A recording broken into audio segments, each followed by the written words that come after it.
ये क्वेश्चन आपका class 10th mathematics polynomial का है, जिसे कि हमने NCERT चैप्टर 2 के एग्जाम्पल नंबर 3 से लिया है। क्वेश्चन में आपसे बोल रहा है find the zeros of the polynomial x² - 3 and verify the relationship between zeros and the coefficient. यानी कि सबसे पहले आपको जो पॉलिनोमियल गिवन है x² - 3, इसका जीरोज निकाल लेना है। देन जो आपने एक रिलेशनशिप पढ़ा है जीरोज और कोफिशिएंट के बीच में, यानी कि सम ऑफ जीरोज और प्रोडक्ट ऑफ जीरोज के लिए, उसको वेरीफाई करना है। तो हम देखते हैं इस क्वेश्चन को किस तरह से सॉल्व करेंगे। हमें क्या दिया हुआ है, वी हैव x² - 3, ये मेरा पॉलिनोमियल है। अब इस पे अगर हम ध्यान से देखेंगे तो ये standard form of quadratic equation के फॉर्म में नहीं है, यानी कि ax² + bx + c वाला फॉर्म इसमें नहीं है। तो हमें अगर इसे फैक्टर के फॉर्म में कन्वर्ट करना है, ठीक है, तो हमें एक फॉर्मूला पता है। क्या पता है?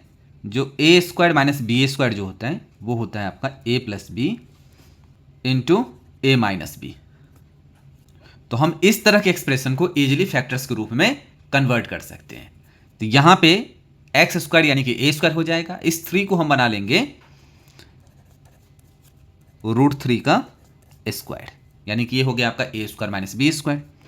तो यहाँ से क्या हो जाएगा, x + √3 × x - √3। ठीक है। अब अगर हमें इसका जीरोज चाहिए यानी कि x की ऐसी वैल्यू चाहिए जो इस एक्सप्रेशन को जीरो कर दे।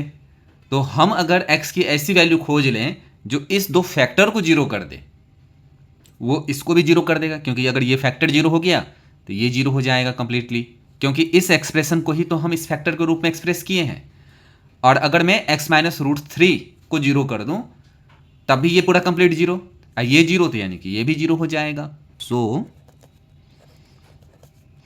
The value of x² - 3 is zero when, कब होगा, x + √3 जीरो हो जाए और x - √3 मेरा जीरो हो जाए। इस दोनों में से कोई भी जीरो तो ये expression zero. This implies x = -√3 और x = √3। Therefore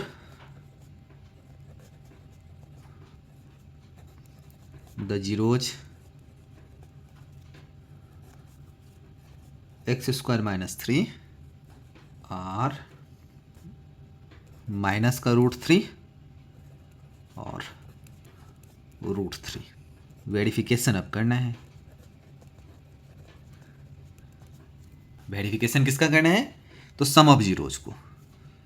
तो सम ऑफ जीरोज जो होता है दैट इज अल्फा + बीटा। ये मेरा अल्फा, ये मेरा बीटा अगर हो जाए तो इस दोनों का सम, यानी कि √3 plus into minus √3 that is equals to √3 - √3, दोनों कैंसल होकर के हो जाएगा जीरो। और हम इसे लिख सकते हैं 0/1। जीरो क्या है? जीरो है, अगर इस एक्सप्रेशन पे हम अगर ध्यान देंगे ना, तो ये है मेरा x² + 0x - 3। अब ये आपका standard form of quadratic equation है। तो यहां पे x का कोफिशिएंट क्या है? जीरो है।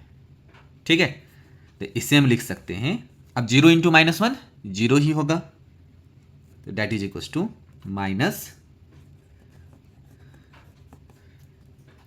कोफिशिएंट ऑफ x अपॉन में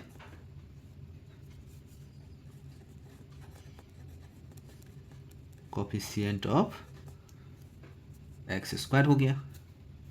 यानी कि सम ऑफ जीरोज का तो वेरिफिकेशन हो गया। अब हम प्रोडक्ट ऑफ जीरो को देखते हैं, जो कि होता है आपका c/a, यानी कि constant term upon coefficient of x²।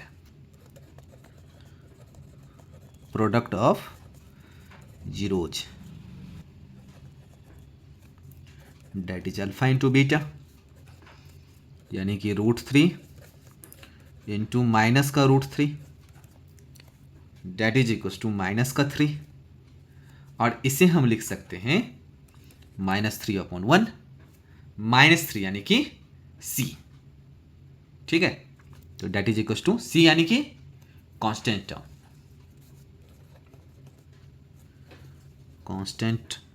Term upon में कोफिशिएंट ऑफ x²। तो अगर आपको ये वीडियो पसंद आए तो इस वीडियो को लाइक करें, चैनल को सब्सक्राइब करें, दूसरे स्टूडेंट के साथ में इसे शेयर जरूर करें। Thank you.